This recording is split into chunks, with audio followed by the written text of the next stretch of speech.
আসসালামু আলাইকুম প্রিয় শিক্ষার্থী বন্ধুরা, তোমাদের সবাইকে স্বাগত জানিয়ে শুরু করছি আজকের আমার এই অনলাইন ক্লাসটি পরিচালনায় আছি আমি আব্দুল মজিদ, প্রভাষক, অর্থনীতি বিভাগ, পাঁচরুখি বেগম আনোয়ারা ডিগ্রি কলেজ।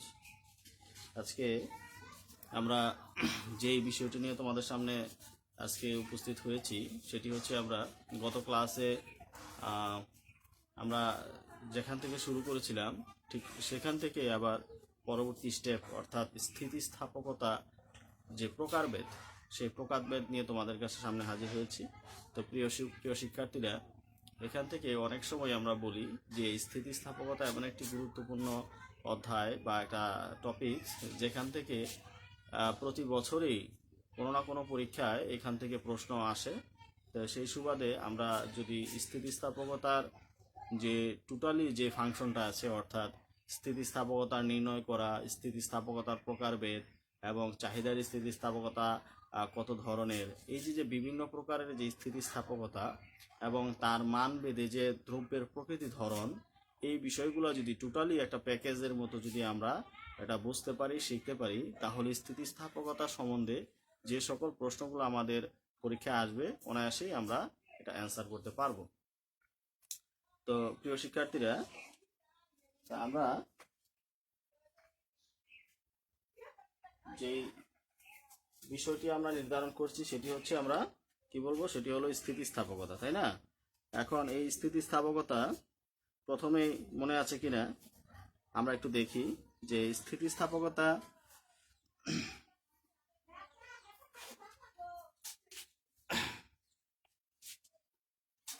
আমরা স্থিতিস্থাপকতা প্রথমে যে সংজ্ঞাটি আমরা পড়েছিলাম সেটি হচ্ছে কি, স্থিতিস্থাপকতা হচ্ছে এমন একটি গুরুত্বপূর্ণ অর্থনীতির বিষয় যেটা সংজ্ঞাটা আমাদের অবশ্যই জানতে হবে এবং তার সূত্রগুলো অবশ্যই আমাদের খুব আয়ত্ত করতে হবে।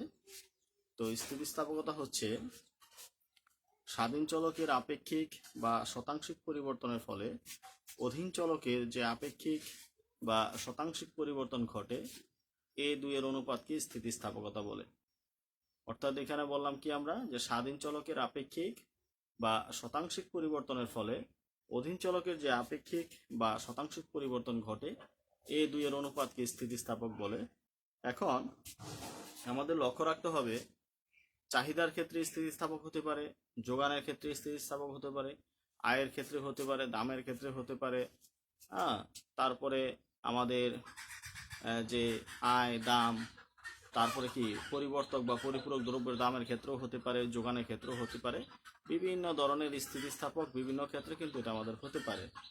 এখন এই যে যদি আমরা স্থিতিস্থাপকের বিষয়টি যদি আমরা চাহিদার আলোকে যদি আমরা বিবেচনা করি, অর্থাৎ দামের স্থিতিস্থাপক যদি আমরা বিবেচনা করি, তাহলে সেই ক্ষেত্রে আমরা জানি যে কোনো দ্রব্যের চাহিদা ওই দ্রব্যের দামের উপর নির্ভরশীল।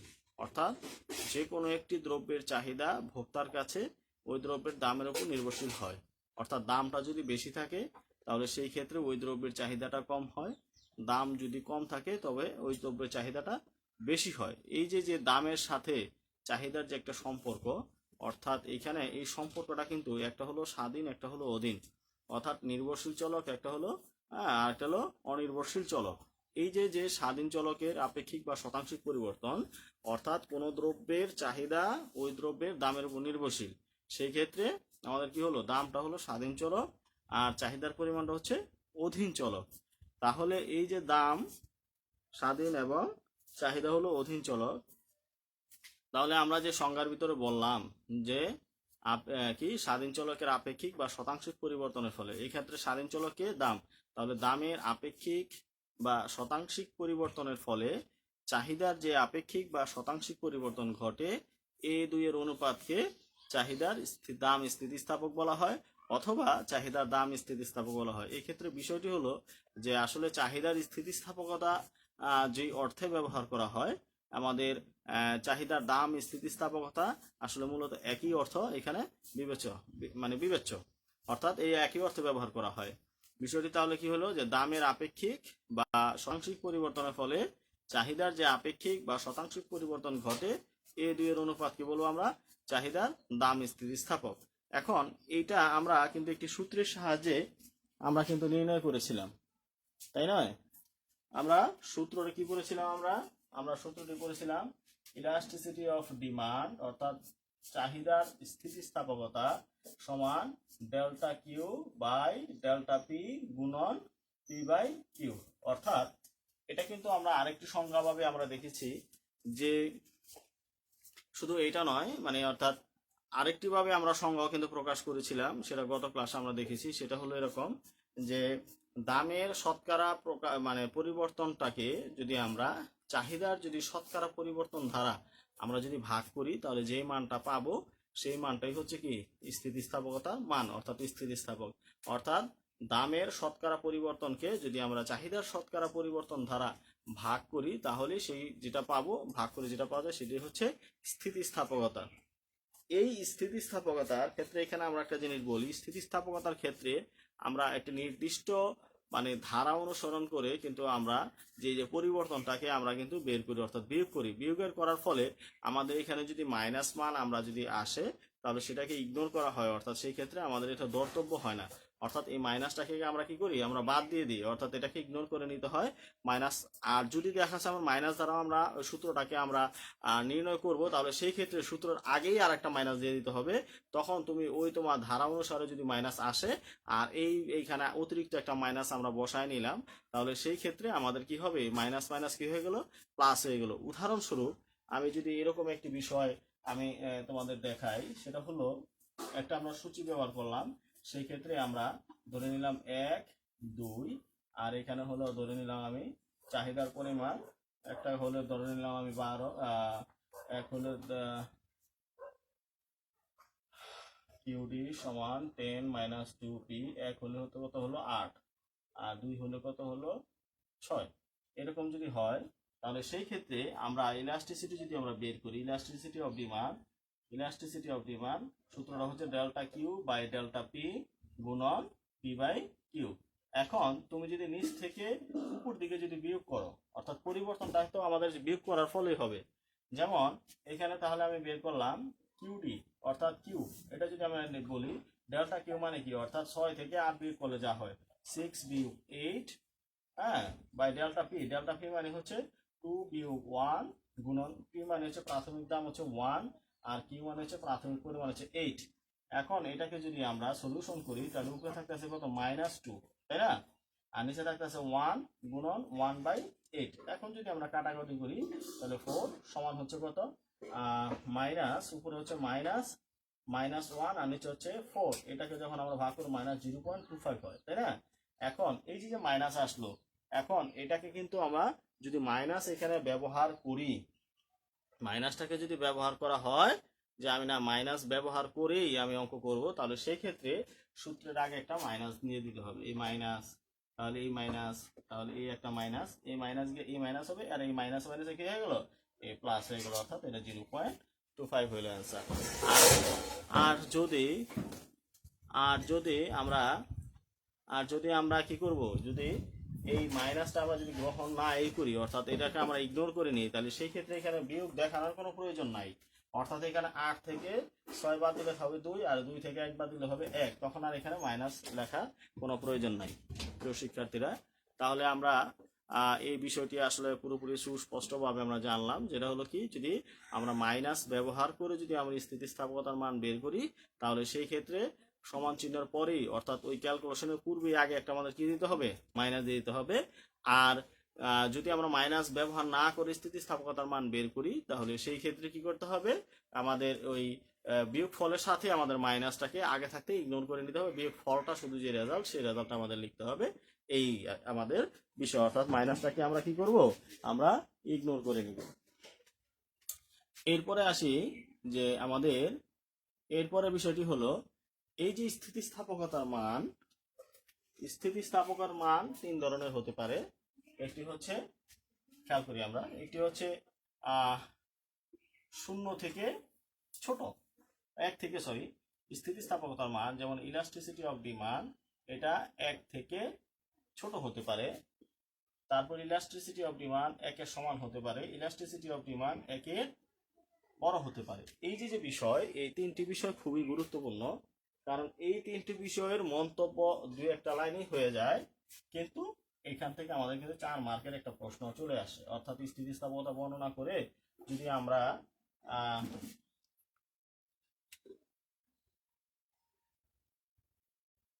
স্থিতিস্থাপকতা বর্ণনা করে যদি আমরা দ্রব্যের প্রকৃতি আমরা নির্ণয় করতে চাই, তখন কিন্তু আমাদের এই বিষয়গুলা বুঝতে হয়, চলে আসে, তাই না?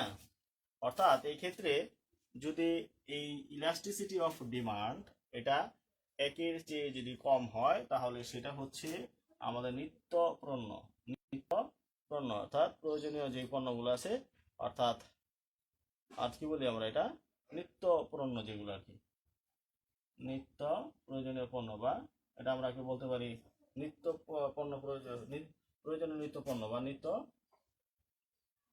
প্রয়োজনীয় পণ্য।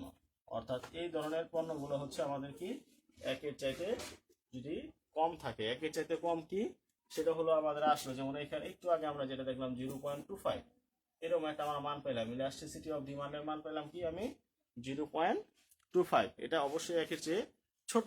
তাহলে একের চেয়ে ছোট হলে এরকম মানগুলো যদি আসে, তাহলে এটা কি হবে, এটা আমাদের কি নিত্য প্রয়োজনীয় পণ্যগুলো হবে। আচ্ছা, তারপরে আমরা যদি আসি একের সমান, তাহলে এটা হলো স্বাভাবিক পণ্য, এটা হলো কি স্বাভাবিক পণ্য। আর যদি এটা যদি হয় একের চেয়ে যদি বেশি হয় ইলাস্টিসিটি, তাহলে বিলাস জাতীয় পণ্য, বিলাস জাতীয় দ্রব্য বা পণ্য। অর্থাৎ আমরা এখান থেকে আমরা যে মন্তব্যগুলো আমরা পেলাম, সেই মন্তব্যগুলো প্রিয় শিক্ষার্থীরা আমরা খুব মনোযোগ সহকারে কিন্তু আমরা দেখব। সেটা হলো কি বললাম, আমরা বলেছি যে স্থিতিস্থাপকতার মান যদি একের চেয়ে কম হয়, তাহলে সেটা হলো নিত্যপণ্য বা সচরাচর যে পণ্যগুলো আমরা প্রতিদিনই ব্যবহার করে থাকি, এই ধরনের পণ্যগুলোকে আমরা নিত্য প্রয়োজনীয় পণ্যগুলো আমরা হিসেবে আখ্যায়িত করব। আর যদি আমাদের একের সমান হয়, অর্থাৎ ইলাস্টিসিটি অফ ডিমান্ড বা ইলাস্টিসিটির মান যদি একের সমান হয়, তাহলে সেটাকে বলবো আমি স্বাভাবিক পণ্য। আর একের চেয়ে যদি বেশি হয়, একের চেয়ে বেশি বলতে গেলে আমি লিখলাম 2 আসলো অথবা 3.5 আসলো, এই সকল যে মানগুলা যদি আসে, সেই মানগুলাকে আমরা সেই পণ্যের যে প্রকৃতি অর্থাৎ দ্রব্যের যে প্রকৃতি অনুসরণ করে আমরা বলবো সেটি হচ্ছে বিলাসজাত দ্রব্য, বা এটা উচ্চ বিলাসী যে দ্রব্যগুলো আছে সেই দ্রব্যগুলো হিসেবে আমরা বিবেচনা করব। তাহলে প্রিয় শিক্ষার্থীরা আমরা মানের ভিত্তিতে আমরা যে এই যে 3 প্রকারের যে আমাদের পণ্য আছে, সেই পণ্যগুলো আমরা শ্রেণী বিভাগ করলাম। এখন অনেক সময় প্রশ্ন আসে যে একটা গণিত একটা দিয়ে দিল যে এই হলো আমাদের যদি চাহিদার একটা সূচি হয়, আমরা একটু দেখি যে আমরা একটু আগে দেখলাম কি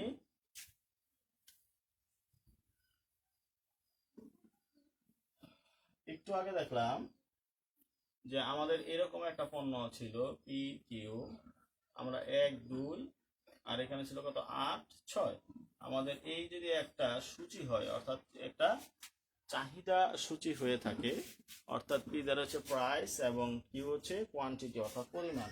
এখানে ইচ্ছা করলে অনেক সময় এখানে লেখা থাকতে পারে কিউডি অর্থাৎ কোয়ান্টিটি অফ ডিমান্ড, অর্থাৎ চাহিদার পরিমাণ। এই যে এই রকম যদি একটা পরিমাণ থাকে, অনেক সময় আমাদের প্রশ্নে আসবে যে এই যে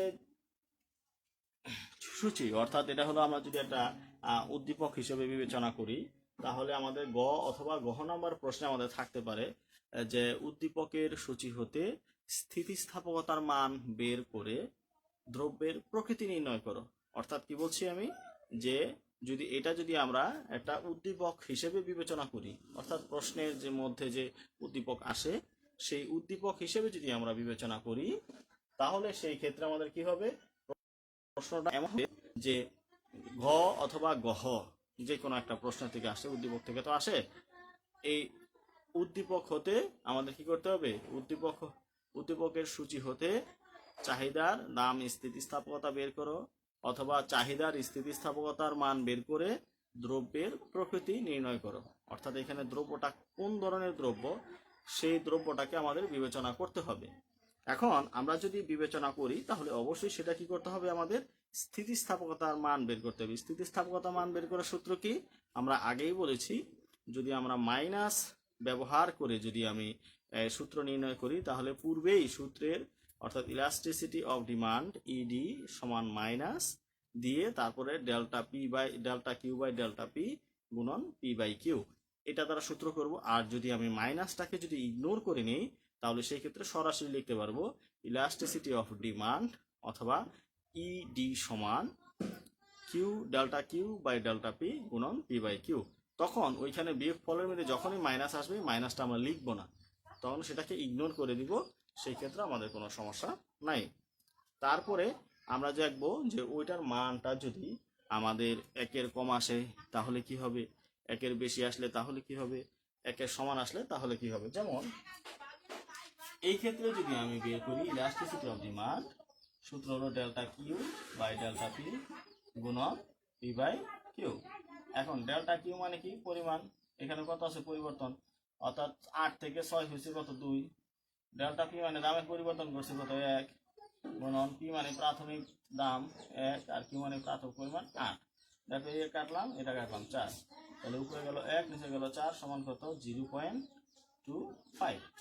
এখন দেখো এটা কিন্তু অবশ্যই একের চেয়ে কম, খেয়াল করি আমরা এটা কি 0.25, সেটা কি অবশ্যই একের চেয়ে কম, অর্থাৎ এখানে হচ্ছে 0.25, সেটা হচ্ছে কি একের চেয়ে কম। এই যে একের চেয়ে কম, এটা আমরা জানি যে একের কম যদি হয় তাহলে সেটা হলো নিত্য পণ্য, অর্থাৎ নিত্য প্রয়োজনীয় পণ্যর একটা উদাহরণ। অর্থাৎ এটা কি নিত্য প্রয়োজনীয় পণ্যের একটি উদাহরণ। আচ্ছা প্রিয় শিক্ষার্থীরা, এই একটি আমরা বিষয় আমরা দেখলাম, যদি এটা একের সমান আসতো, কাটাকাটি করে একের সমান হইতো, তাহলে সেটা আমি বলতাম কি, সেটাকে বলতাম আমি স্বাভাবিক দ্রব্য বা স্বাভাবিক পণ্য। আর যদি এটা যদি একের বেশি আসতো তাহলে সেটাকে বলবো আমি কি, যে বিলাসজাত পণ্য। এখন বিলাসজাত পণ্য যেগুলো কি কি আছে আমরা বলতে পারি কম্পিউটার, হীরার গহনা, স্বর্ণ অলংকার, mobile set, computer, fridge, TV, এগুলো হচ্ছে আমাদের বিলাসজাত দ্রব্য। আর যদি আমি নিত্য প্রয়োজনীয় পণ্য যেগুলো আমরা যদি বিবেচনা করি তাহলে আমরা কি করতে পারি, চাল, ডাল, আটা, তেল, এগুলো হচ্ছে নিত্য প্রয়োজনীয় পণ্য। আচ্ছা এই একটা বিষয় গেল। তাহলে আমরা মানের দিক থেকে যে আমাদের 3 প্রকারের যে আমরা পেলাম সেটা আমরা বুঝলাম।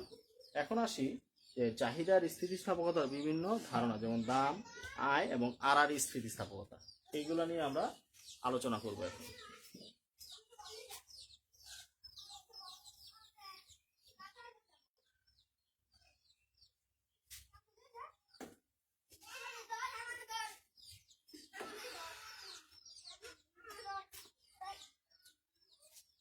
যেমন আমরা কি কি দেখবো তাহলে, চাহিদার স্থিতিস্থাপকতা কত ধরনের। চাহিদার স্থিতিস্থাপকতা হচ্ছে আমাদের 3 ধরনের চাহিদার স্থিতিস্থাপকতা রয়েছে। অর্থাৎ যে চাহিদার যে স্থিতিস্থাপকতা, এই চাহিদার স্থিতিস্থাপকতা 3 ধরনের রয়েছে। একটি হলো দাম স্থিতিস্থাপকতা, 2 আয় স্থিতিস্থাপকতা, 3 আড়ার স্থিতিস্থাপকতা। যেমন তাহলে আমরা দেখলাম কি কি, একটা হলো দাম স্থিতিস্থাপকতা, 2 আয় স্থিতিস্থাপকতা,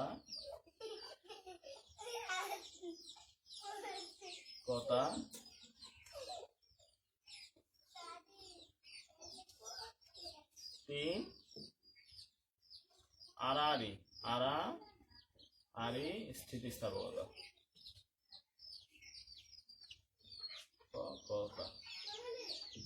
এই 3টি বিষয় এখন আমরা আলোচনা করব। এখন আমরা যদি দাম স্থিতিস্থাপকতা বের করতে চাই, আমরা প্রথমেই বলেছি যে চাহিদার স্থিতিস্থাপকতা যেই কথা, চাহিদার স্থিতিস্থাপকতা যে চাহিদার দাম স্থিতিস্থাপকতা একই কথা। তাহলে ওই যে পূর্বের সংজ্ঞাটা যেটা আমরা পড়েছি, দামের আপেক্ষিক বা শতাংশিক পরিবর্তনের ফলে চাহিদার যে আপেক্ষিক বা শতাংশিক পরিবর্তন ঘটে, এই দুইয়ের অনুপাতকে আমাদের কি বলবে, আমাদের চাহিদার দাম স্থিতিস্থাপকতা বলা হবে। এটাকে যদি আমি বলি চাহিদার দাম স্থিতিস্থাপকতা, আমি লিখলাম চাহিদার দাম স্থিতিস্থাপকতা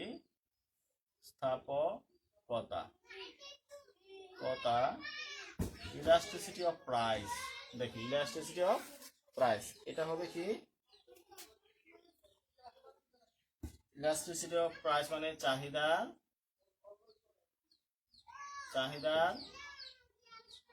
আপেক্ষিক পরিবর্তন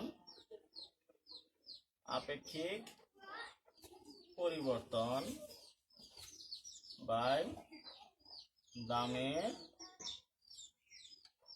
আপেক্ষিক পরিবর্তন। আমরা দেখলাম কি, চাহিদার আপেক্ষিক পরিবর্তন বাই দামের আপেক্ষিক পরিবর্তন। এখন এই চাহিদার আপেক্ষিক পরিবর্তন মানে কি, চাহিদা পরিবর্তনের পরিমাণ, চাহিদা পরিবর্তনের পরিমাণ বাই প্রাথমিক চাহিদা। আর দামের আপেক্ষিক পরিবর্তনের দামের পরিবর্তনের পরিমাণ বাই প্রাথমিক দাম। এখন দেখো, চাহিদা পরিবর্তনের পরিমাণ মানে কি, ডেল্টা কিউ বাই প্রাথমিক পরিমাণ অর্থাৎ কিউ, প্রাথমিক চাহিদা। আবার দামের পরিবর্তনের পরিমাণ ডেল্টা পি বাই প্রাথমিক পরিমাণ হচ্ছে পি। এটাকে যখন আমরা গুণন করব, তাহলে এই পাশ থেকে আমি এই পাশে লিখলাম ডেল্টা কিউ বাই কিউ গুণন নিচের অংশ উপর আসলো, উপর অংশ নিচে আসলো। এখন ডেল্টাগুলো যদি একসাথে নিয়ে রাখি, গুণন পি বাই কিউ। এই যে দেখো, অর্থাৎ এটি আমরা মানটা, কার মানটা পেলাম, এক্ষেত্রে এই মানটা আমরা পেলাম, আমরা কি পাইলাম, আমরা দেখো এই ক্ষেত্রে চাহিদার যে দাম স্থিতিস্থাপকতা, সেই বিষয়টা আমরা আগেই বললাম যে চাহিদার স্থিতিস্থাপকতা যে সংজ্ঞা, দাম স্থিতিস্থাপকতা একই সংজ্ঞা। অর্থাৎ চাহিদা স্থিতিস্থাপকতা বলতে যা বোঝায়, দাম স্থিতিস্থাপকতা ঠিক একই সংজ্ঞা বোঝায়। তাহলে আমরা এখানে দাম, অর্থাৎ এখানে কি লিখলাম, চাহিদা দাম স্থিতিস্থাপকতা সমান ইলাস্টিসিটি অফ প্রাইস। শিক্ষার্থীরা আমরা দেখি এখানে elasticity of price, EP, elasticity of price সমান চাহিদার আপেক্ষিক পরিবর্তন বাই দামের আপেক্ষিক পরিবর্তন। চাহিদা আপেক্ষিক পরিবর্তন বাই দামের আপেক্ষিক পরিবর্তন। এখন চাহিদার আপেক্ষিক পরিবর্তন বাই দামের আপেক্ষিক পরিবর্তন, এই চাহিদার আপেক্ষিক পরিবর্তনটা আমরা কিভাবে পাইতে পারি, আমরা পাইতে পারি চাহিদার পরিবর্তনের পরিমাণটাকে যখন আমরা প্রাথমিক চাহিদার দ্বারা ভাগ করব। আবার দামের আপেক্ষিক পরিবর্তনটা আমরা কিভাবে পাবো, আমরা দামের পরিবর্তনের পরিমাণটাকে যখন আমরা প্রাথমিক দাম দ্বারা ভাগ করব, তখন আমরা এই আপেক্ষিক পরিবর্তনগুলো পাবো। এরপরে আমরা দেখি চাহিদা পরিবর্তনের পরিবর্তনটাকে আমরা ডেল্টা দ্বারা প্রকাশ করি, ত্রিভুজাকৃতি, সেটা হলো এই যে ত্রিভুজাকৃতি, এটা হচ্ছে ডেল্টা। আর পরিবর্তনের যে পরিমাণ ইংরেজি শব্দ হচ্ছে কোয়ান্টিটি, এই কোয়ান্টিটির হচ্ছে কিউ বাই প্রাথমিক চাহিদা, সেটা হলো পরিমাণ মানে কিউ। আবার দামের পরিবর্তনের পরিমাণ, দাম দ্বারা আমরা প্রকাশ করি হলো প্রাইস বা পি, পরিবর্তনটাকে বলি আমরা কি, ডেল্টা দ্বারা, অর্থাৎ ত্রিভুজাকৃতির যে চিহ্নটি আছে সেটা হচ্ছে ডেল্টা পি বাই এখানে প্রাথমিক দাম হচ্ছে পি। এখন এই যে যেটা ভাগ অংশ দেখা যায়, এই ভাগটাকে যখন আমরা গুণন করব, তাহলে উপরের অংশ যেটা আছে সেটা আমরা লিখলাম গুণন, এই যে নিচের যে অংশটা আছে, এই অংশ দুটা পার্ট আছে, একটা উপরে লব আছে, একটা হর আছে। তখন এই ভাগের যখন আমরা গুণ করব, তখন লবটা হর হয়ে যাবে, হরটা লব হয়ে যাবে, অর্থাৎ নিচের অংশটা উপরে চলে আসলো, উপরের অংশটা নিচে আসলো। এখন এটাকে যখন আমরা ডেল্টা দুটা যদি এক পাশে করি, তাহলে এই উপরে ছিল ডেল্টা কিউ, নিচে হচ্ছে ডেল্টা পি, আর এই পি উপরে, এই কিউ হলো নিচে। এইভাবে আমরা কি করতে পারবো, আমরা চাহিদার যে দাম স্থিতিস্থাপক, এই চাহিদার দাম স্থিতিস্থাপক আমরা নির্ণয় করতে পারবো। এরপরে আসি আমরা, প্রিয় শিক্ষার্থীরা, এরপরে আসি হচ্ছে চাহিদার আয় স্থিতিস্থাপক। প্রিয় শিক্ষার্থীরা, এরপরে হচ্ছে কত, দাম স্থিতিস্থাপক না, চাহিদা আয় স্থিতিস্থাপক। এখন খেয়াল করি আমরা,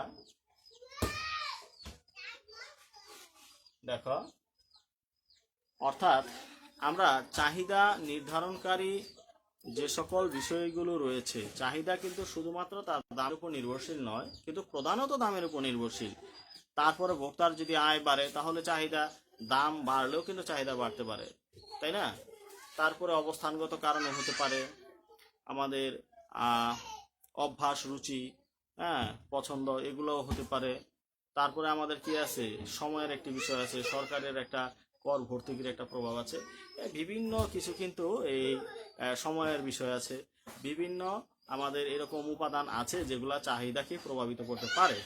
এখন আমরা সচরাচর যেটা বলি যা বা বুঝতে পারি, জানি, যেটা প্রধানত দ্রব্যের দামের উপরটাই হলো চাহিদাটা নির্ভরশীল, কিন্তু আয়ের উপরও কিন্তু নির্ভরশীল। তাহলে এই যে অনেকগুলো বিষয়, চাহিদা যে সকল বিষয়ের উপর নির্ভর করে, অর্থাৎ চাহিদাকে প্রভাব বিস্তার করে এমন বিষয়গুলোকে যদি আমরা দুইটা ভাগে ভাগ করি, একটি হলো আয় আর একটি হলো সমস্ত বিষয়গুলো, দাম সহ আরো অন্যান্য পরিবর্তক, পরিপূরক দ্রব্য, সময়, পছন্দ, রুচি, হ্যাঁ, এই অভ্যাস ইত্যাদি, এগুলাকে যদি একটা বিষয়ে রাখি, তাহলে শুধুমাত্র অন্যান্য বিষয় অপরিবর্তিত থেকে শুধুমাত্র আয়ের পরিবর্তনের ফলে চাহিদার যে পরিবর্তন ঘটবে, এর শতাংশিক যদি আমরা পরিবর্তনটাকে ভাগ করি, তাহলে সেটাকে বলবো আমরা আয় স্থিতিস্থাপক। অর্থাৎ আয়ের আপেক্ষিক বা শতাংশিক পরিবর্তনের ফলে চাহিদার যে আপেক্ষিক বা শতাংশিক পরিবর্তন ঘটে, এই দুইয়ের অনুপাতকে বলা হবে আয় স্থিতিস্থাপকতা। প্রিয় শিক্ষার্থীরা, আমরা একটু মনোযোগ সহকারে দেখলেই, লক্ষ্য করলেই কিন্তু আমরা বুঝতে পারবো। অর্থাৎ এখানে বলছি আমি যে চাহিদা যে এই এতগুলো বিষয়ের উপর নির্ভর করে, এই এতগুলো বিষয়টাকে যদি আমরা দুটা ভাগ করি, অর্থাৎ এখানে আয় একটি ভাগে একা, আর বাকি দাম, পরিবর্তক দ্রব্যের দাম, পরিপূরক দ্রব্যের দাম, অবস্থান, সময়, পছন্দ, অভ্যাস, রুচি, সরকারি প্রভাব, এই কর ভর্তুকি ইত্যাদিকে যদি আমি আরেকটা ভাগে রাখি, তাহলে অন্যান্য অবস্থা স্থির থেকে আয় হলো স্বাধীন চলক, তাই না? তাহলে আয়ের আপেক্ষিক বা শতাংশিক পরিবর্তনের ফলে চাহিদার যে আপেক্ষিক বা শতাংশিক পরিবর্তন ঘটে, এই দুইয়ের অনুপাত কি বলা হবে? আয় স্থিতিস্থাপকতা। এই আয়টাকে আমরা কি দ্বারা প্রকাশ করি? আমরা ওয়াই দ্বারা প্রকাশ করি। তাহলে এই ক্ষেত্রে আমি এই যে চাহিদার আয় স্থিতিস্থাপকতা, এটাকে লিখবো কি আমি? ইলাস্টিসিটি অফ ইনকাম, যেটাকে আমি বলবো ইপি, যেটাকে আমি কি বলবো? ওয়াই, সরি, যেটাকে কি বলবো আমি? ওয়াই। এই ওয়াই দ্বারা বোঝা যাবে কি? এটা হচ্ছে ইলাস্টিসিটি অফ ইনকাম, বা এটাকে বলবো আমি আয় স্থিতিস্থাপকতা। তাহলে চাহিদার আপেক্ষিক পরিবর্তন বাই আয়ের আপেক্ষিক পরিবর্তন। এখন এটাকে লিখবো আমি আয়, এটাকে কি লিখবো আমি? এটাকে লিখবো আয়, অর্থাৎ এটা লিখবো হলো আয়ের, এটাকে লিখবো আমি কি? আয়ের আপেক্ষিক পরিবর্তন। চাহিদার আপেক্ষিক পরিবর্তন ডিভাইডেড আয়ের আপেক্ষিক পরিবর্তন। চাহিদার আপেক্ষিক পরিবর্তন আমরা আগের মতো করে পেলাম, আর আয়ের আপেক্ষিক পরিবর্তন হচ্ছে আমাদের এইখানে লিখবো আমরা কি? আয়ের পরিবর্তনের পরিমাণ। শুধু আয়ের লিখে দিলাম আমরা, তাহলে প্রাথমিক এটা হবে কি? আয়, এটা হবে প্রাথমিক আয়, এটা হলো প্রাথমিক আয়। এখন এটা ঠিক আছে, এখন এটা কি করব আমি? এটা হলো আমরা আয়ের পরিবর্তনের পরিমাণ ওয়াই, আর প্রাথমিক আয় হচ্ছে ওয়াই। তাহলে সেই ক্ষেত্রে আমাদের কি হয়? সেই ক্ষেত্রে হয় হচ্ছে, আমরা এটাকে যদি আমরা বাগের গুণ বানাই, তো আগের মতো ডেল্টা কিউ বাই কিউ গুণন delta Y, sorry, Y by delta Y. এখন এটা যদি আমরা ডেল্টাগুলোকে এক পাশে নিয়ে গুণন করি, তাহলে এরকম হবে। অর্থাৎ আয় স্থিতিস্থাপকতা সমান কি দাঁড়াইলো? অর্থাৎ আয় স্থিতিস্থাপকতা সম্বন্ধে কি দাঁড়াইলো? Delta Q by delta P গুণ delta Q by delta Y গুণন ওয়াই বাই কিউ। অর্থাৎ এভাবে আমরা আই স্থিতিস্থাপকতা নির্ণয় করতে পারি। অর্থাৎ এই ক্ষেত্রে আমি কিন্তু দুইটি বিষয় নিয়ে আমরা আলোচনা করলাম। আরেকটি আছে আর আর স্থিতিস্থাপকতা, সেটা আমরা একটা দেখলাম দামের উপর, একটি দেখলাম আমরা দামের উপর নির্ভরশীল করে, আরেকটি হলো কি আয়ের উপর নির্ভরশীল।